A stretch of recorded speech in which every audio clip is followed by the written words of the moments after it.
하루를 마무리하는 이 시간, 마음이 무르익는 낭독의 순간에 오신 걸 환영합니다. 저는 낭독자 무르입니다. 오늘 들려드릴 삼국지연의 3권에서는 비정한 권력의 민낯이 여실히 드러납니다. 혼란을 틈타 황궁에 입성한 동탁이라는 인물이 야망을 드러내기 시작하고, 그 앞을 가로막는 충심과 무력 사이에서 비극적인 거래가 오고 갑니다. 천리를 달린다는 명마, 적토마, 그리고 쏟아지는 황금. 그 달콤한 유혹 앞에서 맹세와 의리는 과연 얼마나 가벼워질 수 있을까요? 어제의 아들이 오늘의 적이 되는, 배신과 욕망이 얽혀있는 그 차가운 밤으로 저와 함께 들어가 보시죠. 그럼 무르익다. 오늘도 여러분과 함께 책장을 넘겨봅니다.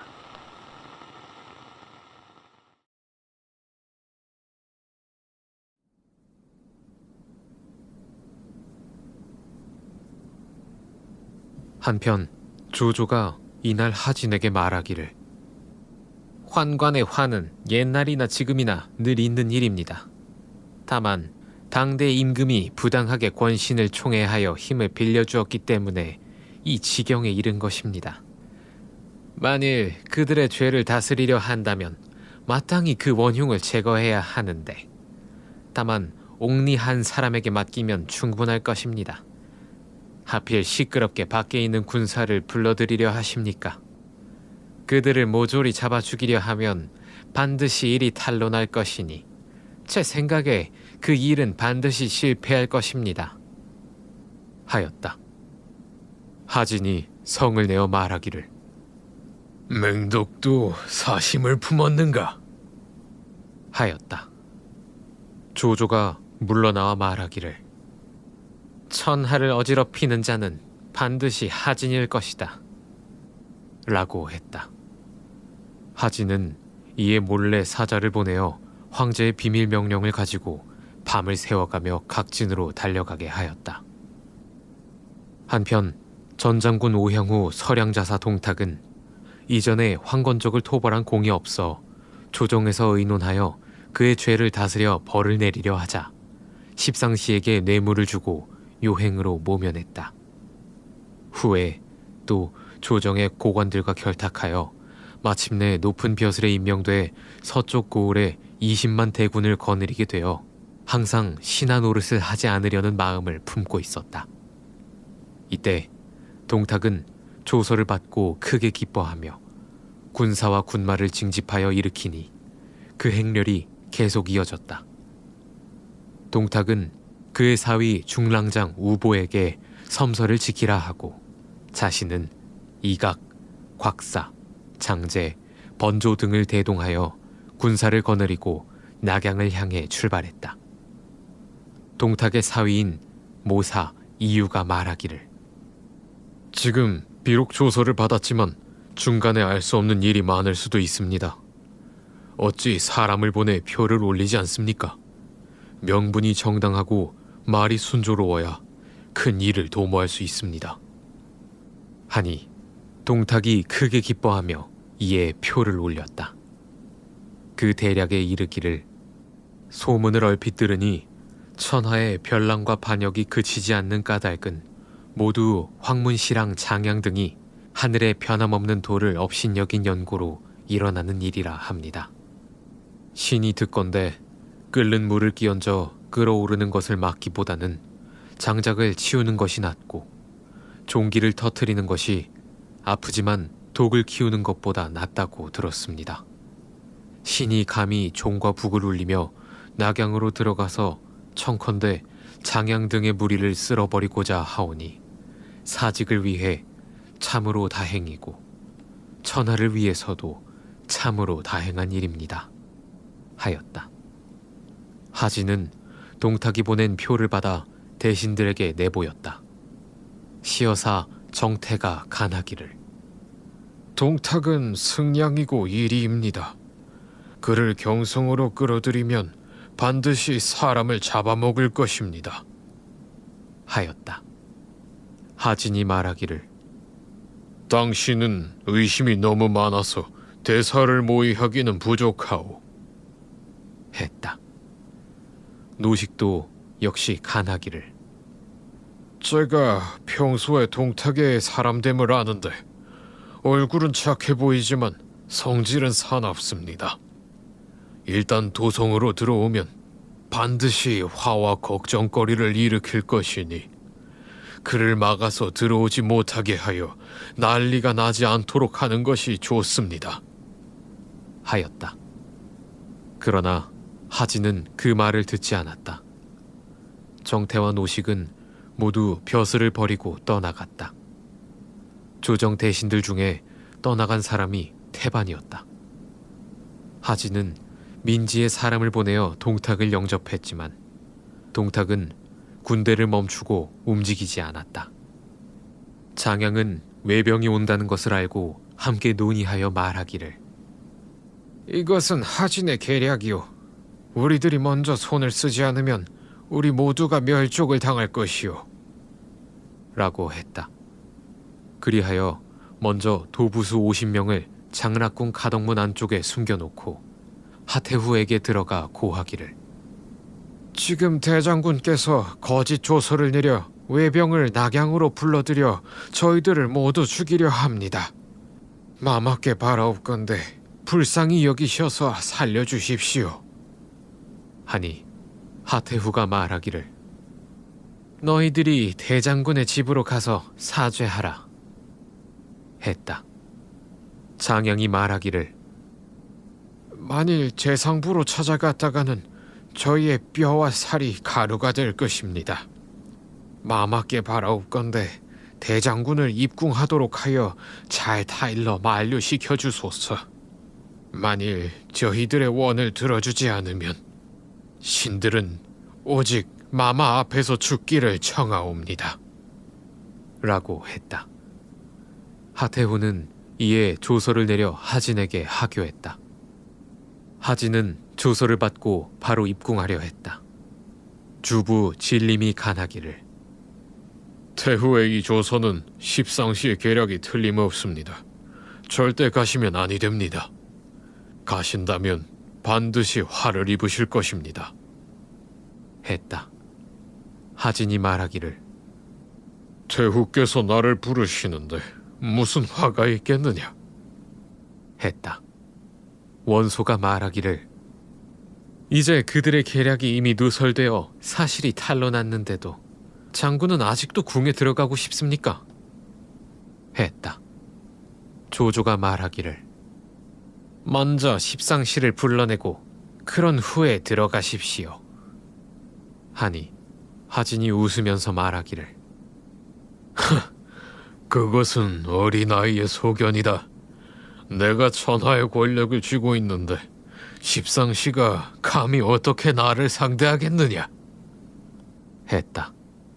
원소가 말하기를 공께서 꼭 가시겠다면 우리가 무장한 병사를 이끌고 호위하여 뜻밖의 재난을 방비하겠습니다.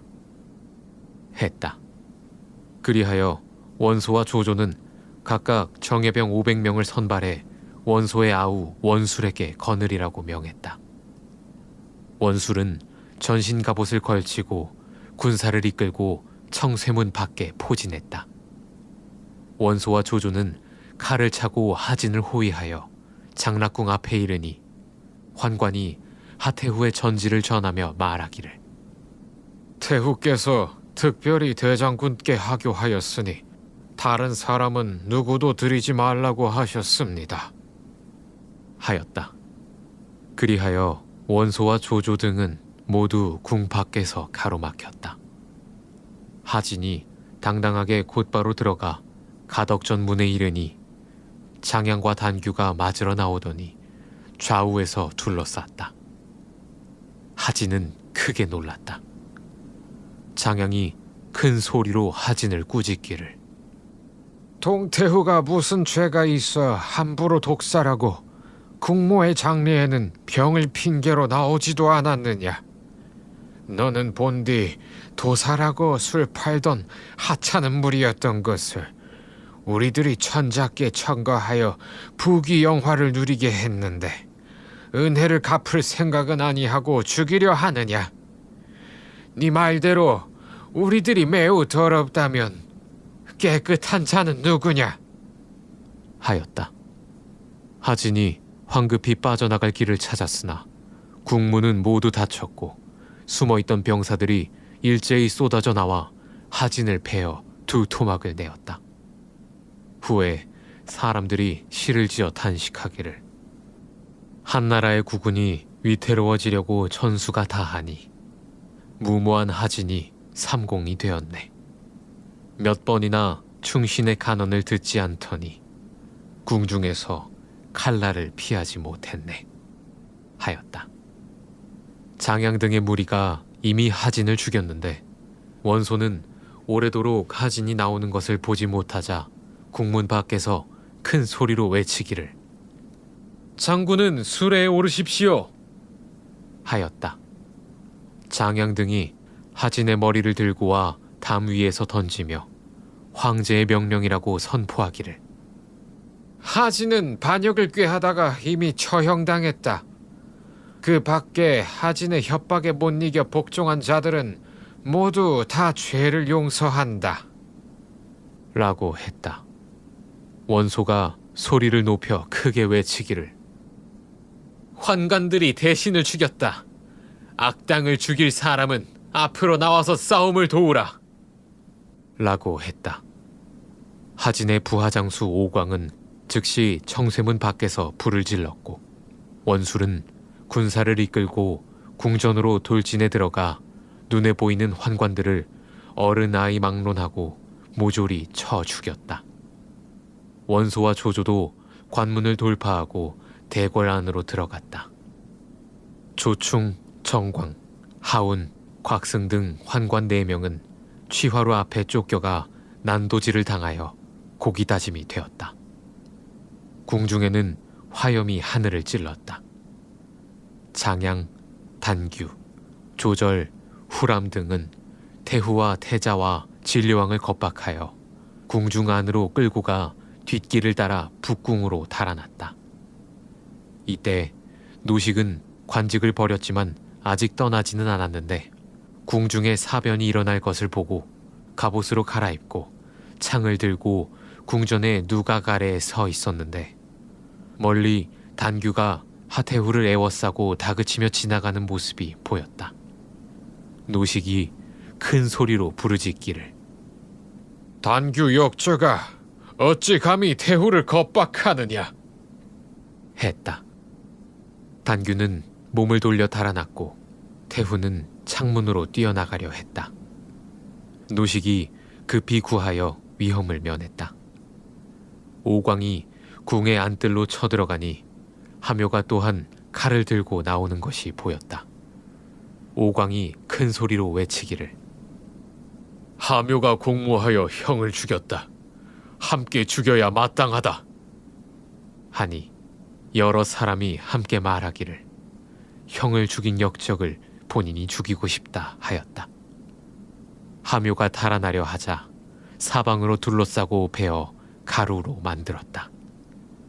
원소는 다시 군사들에게 분담하여 십상시 가속을 어른 아이 가리지 말고 모두 죽이라 명했다.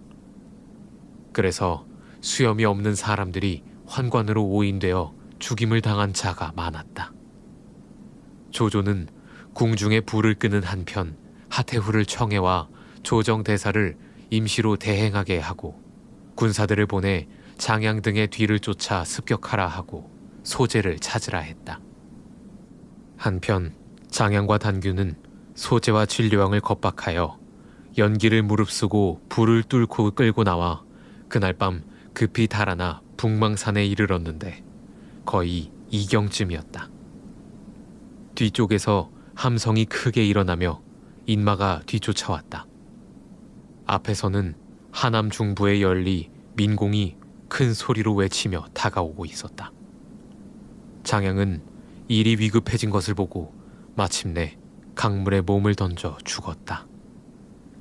소재와 진료왕은 사태의 허실을 알지 못하여 감히 큰 소리도 내지 못하고 강변의 어지러운 풀 속에 엎드려 있었다. 군마가 사방으로 흩어져 쫓아다녔지만 소재의 있는 곳을 찾지 못했다.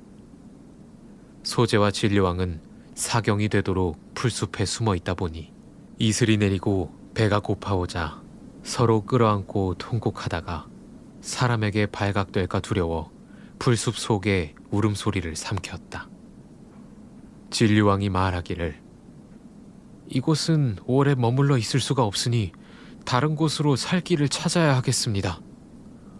하고 이에 두 사람은 옷자락을 이어 잡아매고 강기슭으로 기어 올라가니 어둠 속에 사방은 온통 가시밭길이라 길이 보이지 않아 정말 어찌할 도리가 없었다.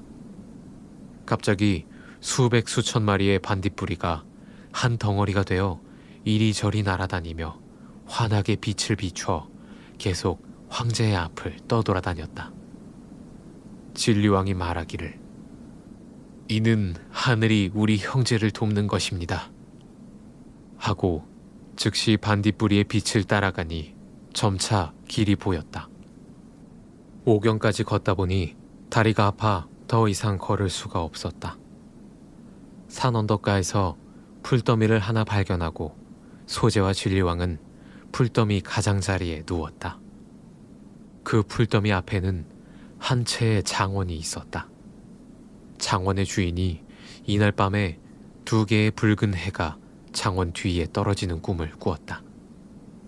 깜짝 놀라 깨어나 옷을 입고 문을 나와 사방을 살펴보다 집 뒤 풀더미 위에서 붉은 빛이 하늘로 솟아오르는 것을 보고 황급히 달려가 보니 두 사람이 풀더미가에 누워 있었다. 집주인이 묻기를 두 소녀는 네 집 자제이냐? 하니 소재가 감히 대답을 하지 못했다. 진리왕이 소재를 가리키며 말하기를 이분은 바로 지금의 황제이시다. 십상시에 난을 만나 이곳까지 피난해 오셨다. 나는 황제의 아우인 진리왕이다. 라고 했다. 집주인은 크게 놀라 2번 절하고 말하기를 신은 선왕 때의 사도 최열의 아우 최이입니다. 십상시가 관직을 팔고 의진 사람을 미워하는 것을 보고 이곳에 은거하고 있습니다. 하고 이에 황제를 부축하여 집 안으로 모시고 들어와 술과 음식을 꿇어앉아 올렸다. 한편 민공은 단규를 쫓아가 잡고 물었다. 천자는 어디 계시느냐? 하니 단규가 말하기를 이미 도중에서 서로 헤어져 어디로 갔는지 모르겠소. 했다. 민공은 즉시 단규를 죽여 말 목덜미에 머리를 달아매고 군사를 나누어 사방으로 흩어져 황제를 찾게 했다. 자신은 홀로 말을 타고 길을 따라 뒤쫓으며 찾다가 우연히 최의의 장원에 이르렀다. 최의가 수급을 보고 물으니 민공이 자세히 설명했다. 최의가 민공을 데려와 황제를 뵙게 하니 황제와 신하가 함께 통곡했다. 민공이 말하기를 나라에는 단 하루도 임금이 없어서는 안 됩니다. 폐하께서는 낙양으로 돌아가십시오. 했다. 최의의 집에는 여인 말 한 필밖에 없어서 이 말에 안장을 갖추어 황제를 태우고 민공은 진료왕과 자신의 말에 함께 타고 최의의 집을 떠나 낙양으로 향했다. 삼리도 가지 않았을 때 사도 왕윤과 태위 양표, 좌군교위 순우경, 우군교위 조맹, 후군교위 포신, 중군교위 원소 등 일행의 수백 인마가 천자를 맞이하니 군신이 모두 울었다. 먼저 사람을 시켜 단규의 머리를 가지고 경사로 가서 호령하라 하고 따로 좋은 말로 바꿔 황제와 진리왕을 태우고 황제와 무리를 지어 서울로 돌아왔다. 이보다 앞서 낙양 아이들은 동요를 불렀는데 황제는 황제가 아니고 왕은 왕이 아니네. 수많은 전차와 기병들이 북망산으로 달려가네. 라는 내용이었다. 오늘에 이르고 보니 그 예언이 과연 맞았던 것이다. 황제의 행차가 채 몇 리도 가지 못한 때였다. 갑자기 해를 가릴 만큼 수많은 깃발들이 나타나 흙먼지가 하늘을 가리며 한 무리의 인마가 달려왔다. 백관들은 얼굴빛이 질렸고 황제 역시 크게 놀랐다. 원소가 말을 박차고 나아가 묻기를 웬 사람들이냐 하니 술을 놓은 깃발의 그늘 속에서 한 장수가 나는 듯 달려나와 소리 높여 물었다. 천자는 어디 계시오? 황제는 벌벌 떨며 말을 못했다. 진류왕이 말을 몰아 앞으로 나가 꾸짖기를 찾아온 자는 누구냐 하니 그 장수가 말하기를 서량자사 동탁이오. 했다. 진류왕이 말하기를 너는 어가를 보호하려 왔느냐 아니면 어가를 덮치려 왔느냐 하니 동탁이 응답하기를 특별히 어가를 보호하러 왔습니다. 했다. 진류왕이 말하기를 기왕 어가를 보호하러 왔다면 천자께서 여기 계시거늘 어찌하여 말에서 내리지도 않느냐 했다. 동탁이 크게 놀라 황급히 말에서 내려 길가에 엎드려 절을 했다. 진류왕은 좋은 말로 동탁을 위로하고 처음부터 끝까지 빠뜨린 것 없이 다 말했다. 동탁은 속으로 기특하게 여기며 이미 소재를 패하고 진류왕을 세울 뜻을 품었다.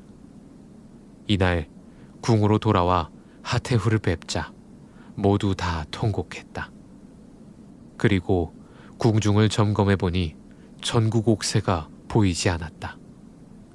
동탁은 군사들을 성 밖에 주둔시켜 놓고 날마다 철갑기병을 대동하고 성 안으로 들어와 제멋대로 거리를 누비고 다니니 백성들이 무서워서 불안해하였다. 동탁이 궁궐로 들어가 거리낌 없이 노략질하니 후군교의 포신이 원소를 찾아보고 동탁은 반드시 딴 마음을 품고 있으니 속히 제거해야 한다고 말했다. 원소가 말하기를 조정이 새로 안정되었으니 가벼이 움직여서는 아니 될 것이요 라고 했다. 포신은 왕윤을 찾아뵙고 또한 그 일을 말했다. 왕윤이 말하기를 우선 마음속에 담아두었다가 상의해보겠소. 했다. 포신은 자신이 거느린 병마를 이끌고 태산으로 가버렸다. 동탁은 하진 형제와 부하 군사들을 꿰어 끌어들여 모두 장악하고 사사로이 이유에게 말하기를 내가 황제를 패하고 진류왕을 세울까 하는데 어떠냐? 하니 이유가 말하기를 지금 조정에는 주인이 없습니다. 이때의 일을 행하지 않고 늦어진다면 변고가 생길 것입니다. 내일 온명원으로 백관을 소집하여 폐림 문제를 잘 말씀하시되 따르지 않는 자의 목을 베면 위력으로 권세를 행하는 것이 바로 오늘에 달려있다라고 할 것입니다. 라고 했다. 동탁은 기뻐했다. 다음 날 동탁은 크게 연회석을 차려놓고 두루 공경들을 초청하니 공경들 모두가 동탁을 두려워하여 감히 빠지지 않을 수 없었다. 동탁이 백관들이 도착하기를 기다렸다가 천천히 온명원 문 앞에 이르러 말에서 내려 칼을 차고 들어와 자리에 앉았다. 술이 몇 순배 돌자 동탁은 술과 음악을 멈추게 하고 곧 언성을 높여 말하기를 내가 한 말씀 드리려 하니 여러 관원들은 조용히 들으시오. 했다. 여러 관리들이 모두 귀를 기울이자 동탁이 말하기를 천자는 만백성의 주인이시니 위험 있는 모습이 없으면 종묘 사직을 받들 수 없습니다. 금상께서는 유약하니 총명하고 학문을 좋아하는 진류왕이 대위를 잇는 것이 낫습니다. 그래서 내가 소재를 폐하고 진류왕을 세우고자 하는데 여러 대신들께서는 어떻게 생각하시오? 했다. 여러 관원들은 그 말을 듣고도 감히 아무 소리도 못했다. 좌중에 있던 한 사람이 술상을 밀고 곧장 연회장 앞으로 나와 큰 소리로 호통쳤다. 안 된다. 안 돼. 너는 도대체 누구이기에 감히 큰 소리를 쳐대느냐? 천자께서는 선제의 적자이시고 처음부터 과실이 없는데 어찌 망령되이 폐립을 의논하느냐? 네가 임금 자리를 빼앗는 역적질을 하겠다는 것이냐? 동탁이 보니 그는 형주자사 정원이었다. 동탁이 화를 내며 꾸짖기를 나를 따르는 자는 살 것이고 나를 거스리는 자는 죽을 것이다. 하고 차고 있던 칼을 뽑아들고 정원을 베어 죽이려 했다. 이때 이유가 정원의 등 뒤에 서 있는 한 사람을 보았다. 그는 타고난 모습이 수려하고 위풍당당한데 손에는 방천 화극을 들고 눈을 부릅뜨고 동탁을 노려보고 있었다. 이유가 급히 앞으로 나가 말하기를 오늘 술자리에서 국정을 말해서는 안 됩니다. 내일 도당으로 가셔서 공론해도 늦지 않습니다. 하였다. 많은 사람들이 모두 정원에게 권하여 그는 말을 타고 가버렸다. 동탁이 백관들에게 묻기를 내가 한 말이 바른 도리에 맞지 않소? 하니 노식이 말하기를 명공의 말은 틀렸습니다. 옛날 상나라 태갑은 밝은 정치를 하지 못하자 이윤이 동궁으로 추방했고 창읍왕은 등극한 지 겨우 27일 만에 3천여 가지의 나쁜 일을 저질렀기 때문에 곽광이 태묘에게 고하고 패했습니다. 그러나 금상께서는 지금 비록 어리시지만 총명하고 어질고 지혜로울 뿐만 아니라 아울러 털끝만큼도 잘못한 일이 없습니다. 공은 바깥 고을의 자사로 본디 국정에 참여하지 않았고 또한 이윤이나 곽광 같은 큰 재주도 없으면서 어찌 억지로 임금을 패하고 세우는 일을 하려고 합니까? 성인께서 말씀하시길 이윤과 같은 뜻이 있다면 가하지만 이윤과 같은 뜻이 없다면 찬탈이다라고 하셨습니다. 하니 동탁이 크게 노하여 칼을 뽑아들고 앞으로 나가 노식을 죽이려 하니 의랑 팽백이 간하기를 노상선은 천하의 사람들이 우러러보는 분입니다. 지금 먼저 죽인다면 천하가 뒤흔들리고 두려워할까 두렵습니다. 했다. 동탁이 그만 멈추었다. 사도 왕윤이 말하기를 폐립에 대한 일은 술을 마시고 나서 상의할 일이 아니니 다른 날에 다시 의논하십시다. 하자 이에 백관들이 모두 흩어졌다. 동탁이 칼을 잡고 운명원 문 앞에 서 있다. 호련히 원문 밖에서 한 사람이 창을 들고 말을 몰아 운명원 문 밖에서 질풍처럼 왕래하는 것을 보았다. 동탁이 이유에게 물었다. 저 사람은 누구냐? 이유가 말하기를 저 사람은 정원의 수양 아들입니다. 성은 여, 이름은 포, 자는 봉선이라 합니다. 주공께서는 잠시 피하십시오. 했다. 그리하여 동탁은 온명원으로 들어와 몰래 숨었다. 다음 날 병사가 들어와 보고하기를 정원이 군사를 이끌고 와 성 밖에서 싸움을 걸고 있다고 했다. 동탁이 노하여 군사를 이끌고 이유와 함께 맞아 싸우러 나갔다. 양쪽 진영은 마주보고 둥그렇게 진을 쳤다. 얼핏 보니 여포는 머리에 상투를 틀고 금관을 썼고 백화전포를 걸치고 당해가 새겨진 갑옷을 입고 사자가 새겨진 허리띠를 하였다.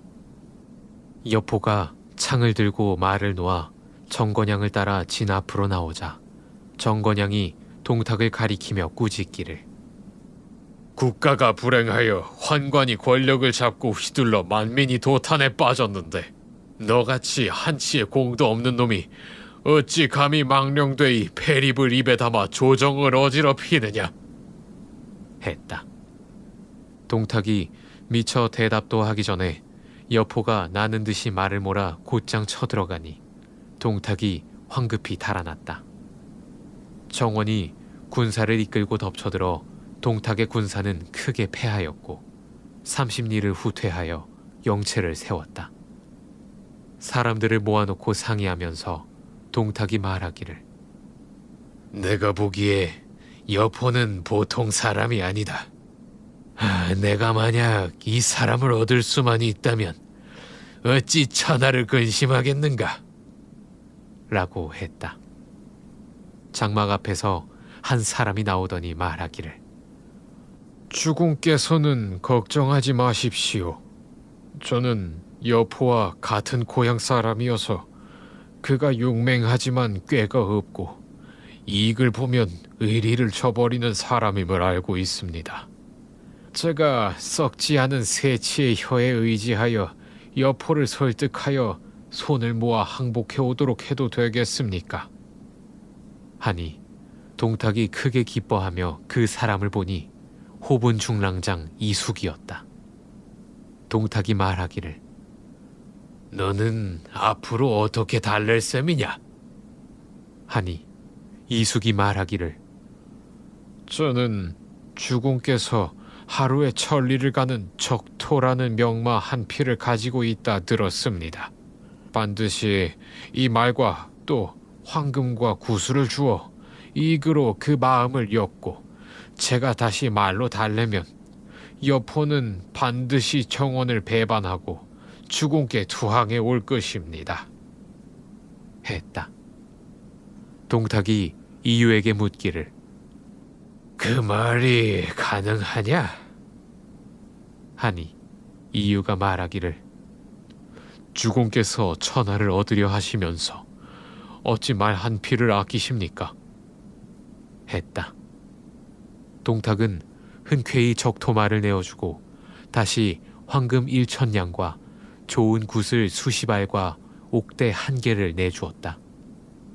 이숙이 예물을 가지고 여포의 영체에 이르자 길가에 숨어있던 군사가 애워쌌다. 이숙이 말하기를 어서 여장군에게 옛 친구가 왔다고 보고해라. 했다. 군사의 전가를 받은 여포가 들여보내라고 명하자 이숙이 여포를 보고 말하기를 아우는 그간 별거 없으셨는가? 하니 여포가 읍하며 말했다. 오랫동안 뵙지 못했는데 지금은 어디 계시오? 이숙이 말하기를 지금 호분 충랑장직을 맡고 있는데 아우가 사직을 바로잡아 도와주려 한다는 소식을 듣고 기쁨을 참을 수가 없어 좋은 말 한 피를 가져왔는데 하루에 천리를 달리며 물을 건너뛰고 산을 오르기를 마치 평지를 달리듯 하니 이름하여 적토라 한다네.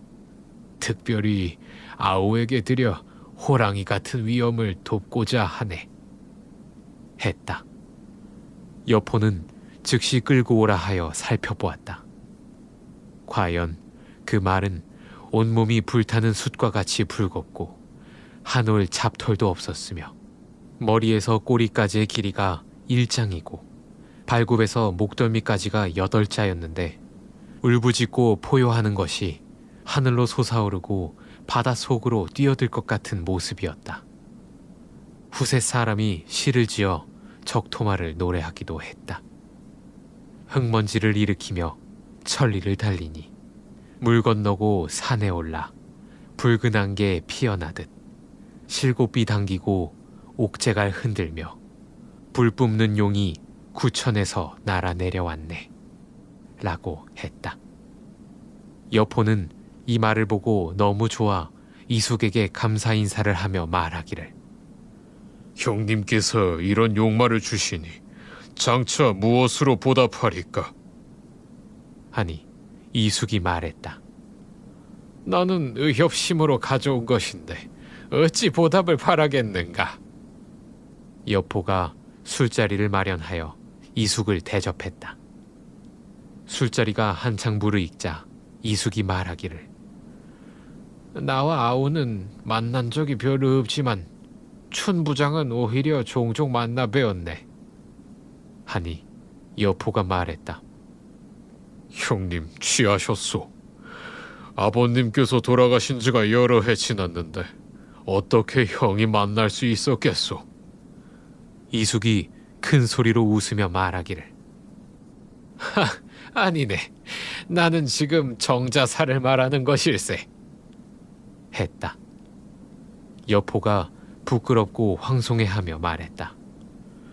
제가 정건양 밑에 있는 것은 또한 어쩔 수 없이 있는 것이지요.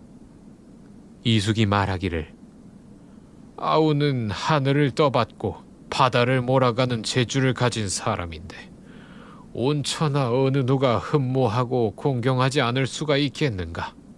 부귀 공명을 얻는 것은 주머니 속에 들어있는 물건을 꺼내는 것과 같이 쉬운 일인데 어찌하여 어쩔 수 없어 있다 말하며 남의 밑에 있다는 말인가? 했다. 여포가 말하기를 그런 주인을 만나지 못한 것이 한이지요. 하니 이숙이 웃으면서 말했다. 좋은 새는 나무를 골라 깃들고 현명한 신하는 주인을 가려 섬긴다 라고 했으니 임기응변이 빠르지 못하면 후회해도 때는 이미 늦은 것이네. 여포가 말하기를 형님은 조정에 계시니 누가 지금 세상의 영웅이라고 보십니까? 했다. 이숙이 말하기를 내가 여러 신하들을 두루 살펴보았지만 그들 모두 동탁만 못했네. 동탁은 그 사람됨이 어진 사람을 공경하고 순비들을 예로 대할 뿐 아니라 상벌이 분명하여 끝내 대업을 이룰 것이네 라고 했다. 여포가 말하기를 저도 따라가 모시고 싶지만 연줄이 없는 것이 한입니다. 하니 이숙이 가지고 온 황금과 보석 및 옥대를 꺼내 여포 앞에 늘여놓으니 여포가 놀라서 물었다. 이것이 웬 것입니까? 이숙은 좌우에게 물러가라 소리치고 여포에게 고했다. 이것은 동탁공께서 오래전부터 아우의 이름을 흠모하여 특별히 나에게 이것들을 가져다 받들어 바치라 하셨네. 적토마도 또한 동탁공께서 보내주신 것일세. 여포가 말하기를 동공께서 이와 같이 사랑해 주시는데 나는 앞으로 무엇으로 갚아야 하겠습니까? 하니 이숙이 말했다.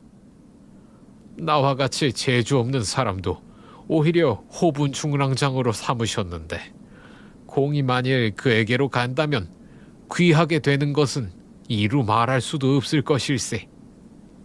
여포가 말하기를 찾아가 뵐 만한 작은 공도 없는 게 한스럽습니다.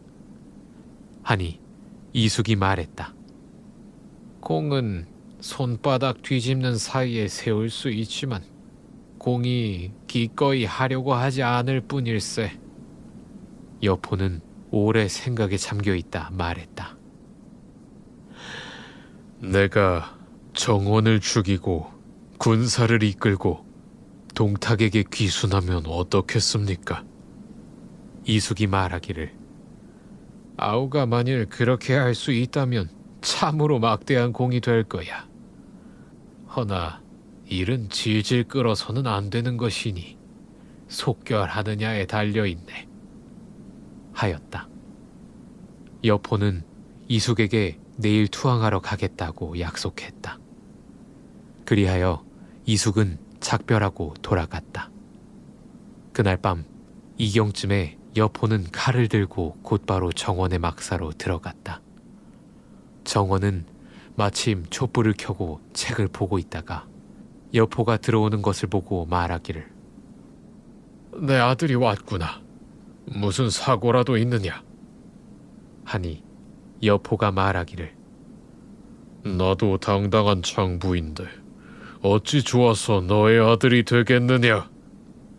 했다. 정원이 말하기를, 풍선아, 어째서 마음이 변했느냐? 하니 여포는 앞으로 다가가 단칼에 정원의 목을 베고 큰 소리로 좌우에게 외쳤다. 정원이 어질지 않아 내가 이미 죽였으니 기꺼이 나를 따를 자는 여기 남고 그렇지 않은 자는 떠나라. 군사들은 태반이 흩어져 갔다. 다음날 여포는 정원의 수급을 가지고 이숙을 찾아갔다. 이숙은 곧장 여포를 데리고 가 동탁을 베었다. 동탁은 크게 기뻐하며 주연을 베풀어 대접했다. 동탁이 먼저 아래로 내려와 절을 하며 말하기를, 내가 이제 장군을 얻었으니 가물의 여린 싹이 단비를 만난 것 같소. 라고 했다. 여포는 동탁을 받들어 자리에 앉게 하고 절을 하면서 말하기를, 공께서 만약 버리지 않으시겠다면 제가 의부로 모시기를 절을 올려 청합니다. 하니 동탁은 황금 갑옷과 비단 전포를 여포에게 내려주고 실컷 먹고 마시다 헤어졌다. 동탁은 이때부터 위세가 더욱 커져 스스로 전장군의 업무를 챙기고 동생 동민을 좌장군 호후로 봉하고 여포를 기도의 중랑장 도정후로 봉했다. 이유가 동탁에게 폐립에 관한 계획을 빨리 매듭지으라고 권했다. 이에 동탁은 조정에서 술자리를 만들어 놓고 공경들을 소집하고 여포에게 무장한 병사 1000여 명을 거느리고 좌우에 시위하도록 했다. 이날 태부 원외와 백관들이 모두 참석하여 술잔이 몇 순배 돌자 동탁이 칼을 어루만지며 말하기를, 금상께서는 어둡고 나약하여 종묘를 받들 수 없어 내가 장차 이윤과 곽광의 고사에 의거하여 황제를 패하여 홍농왕으로 삼고 진류왕을 세워 황제로 받들 것이니 따르지 않는 자는 목을 베겠소.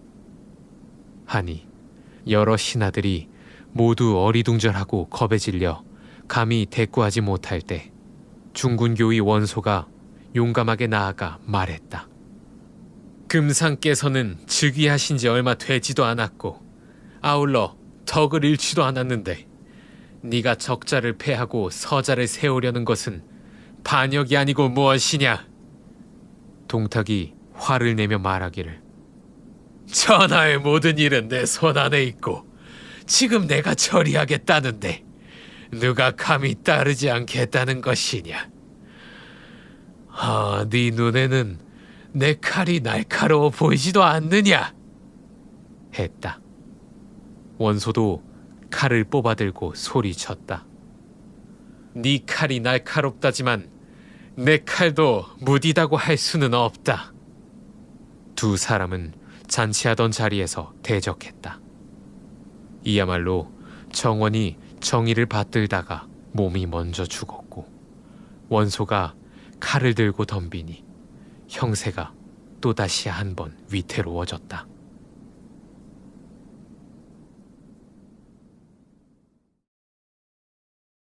오늘 저와 함께한 이 문장들이 당신의 하루 끝에 잠시나마 머무르며 무르익을 수 있었으면 좋겠습니다.